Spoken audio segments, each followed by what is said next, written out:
very special interview on a cold and chilly night in Durban. We had the Elizabeth Snedden Theatre for a round of shows with very famous hypnotists. It's Andre the Hilarious Hypnotist. Good evening. Thank you so much for granting us this interview tonight. We actually met a year ago, and we were supposed to do an interview then, but due to time constraints, we just could not get it done. It didn't happen, yes. Yeah, so it's great to have you on our show today. Brilliant, thank you. So today I'm just going to ask you a few questions regarding your career as a hypnotist. Okay. And also some other things that I'm curious about regarding hypnotism. Okay, great. Okay, so let's go for it. Tell me about your hypnotism career. How did you get into hypnotism? All right, I was already an entertainer. So prior to 1994, I was juggling and doing magic shows. And I happened to see a show of a guy called Max Colley, who's now passed away. He was a hypnotist, and he was performing at a theatre. And I was so impressed with what he did that I wanted to do it as well. And that's how I got into the career, into the industry. In terms of your shows, can you tell us a little bit about it?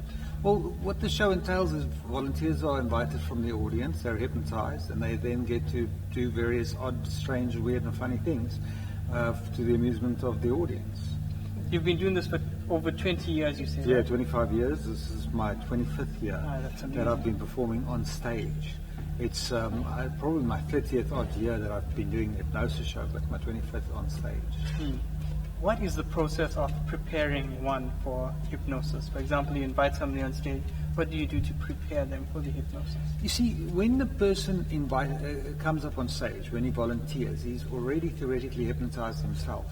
I know what to say, where to say, and how to say it in order to create the hypnosis, in order for it to happen. But in essence, that person's hypnotized himself already, because all hypnosis is self-hypnosis.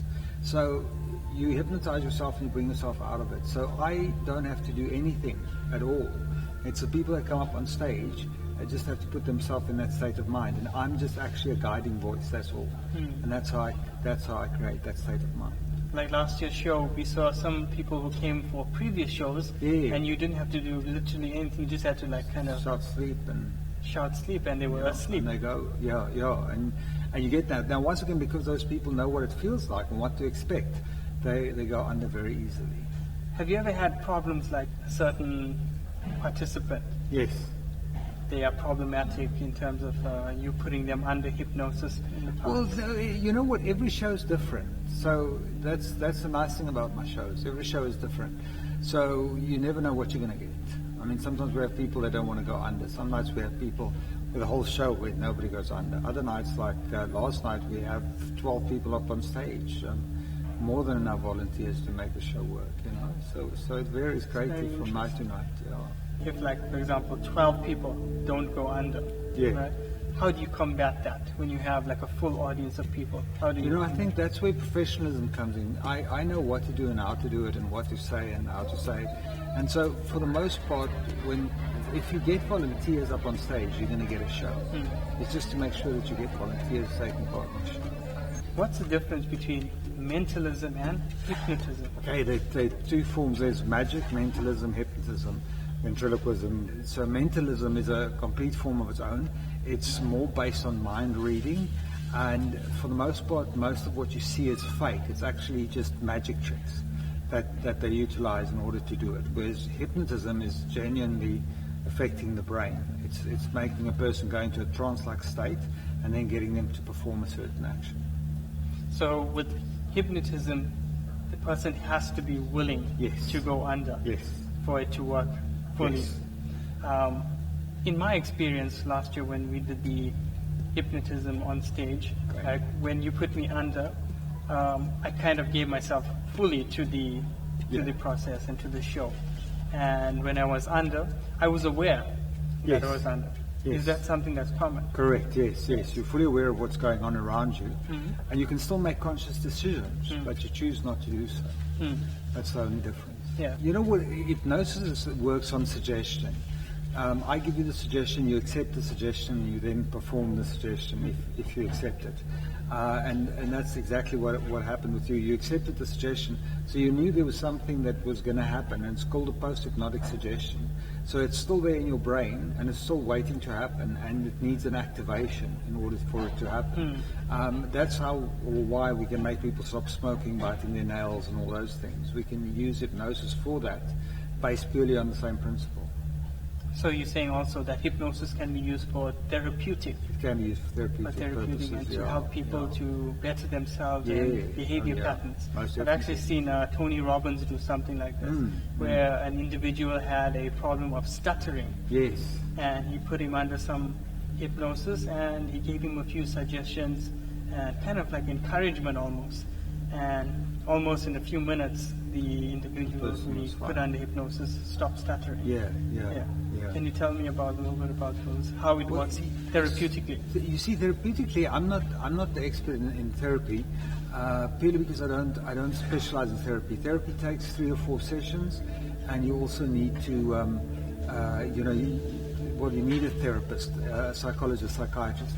If you're going to go for something like stop smoking, then a hypnotist like me, it's fine, because I'm just going to tell you cigarettes are bad, and you're going to gradually go off them.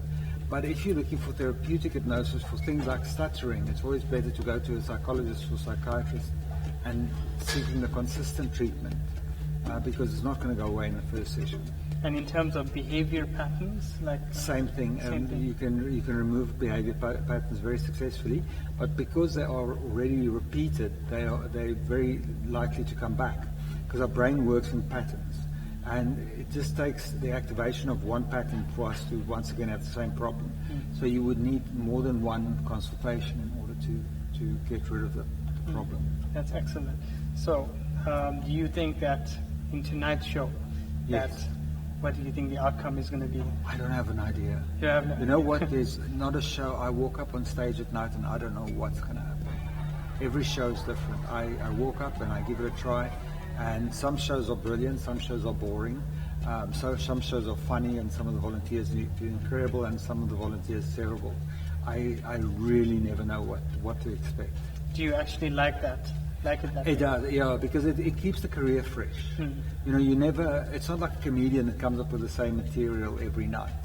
Although I do the same routines, I never know what the material is going to be that I'm working with, or what direction I'm going to have to take it in, or how funny these people are going to be. So, Andre, tell us where they can contact you, where they can see your shows. Okay, best places are obviously Facebook Andre Hypnotist, and then andreonline.co.za is a website. But I would say join me on Facebook, Andre Hypnotist.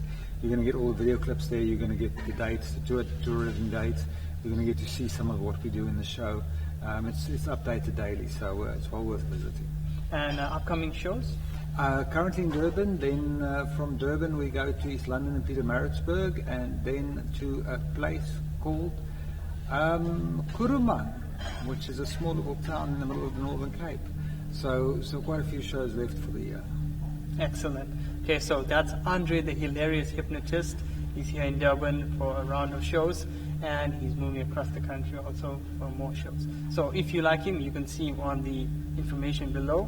Be sure to check him there. Thank you, Andre, so much. Brilliant. Thank you so much. For Thank you. this interview. Appreciate that. Okay. Thank you.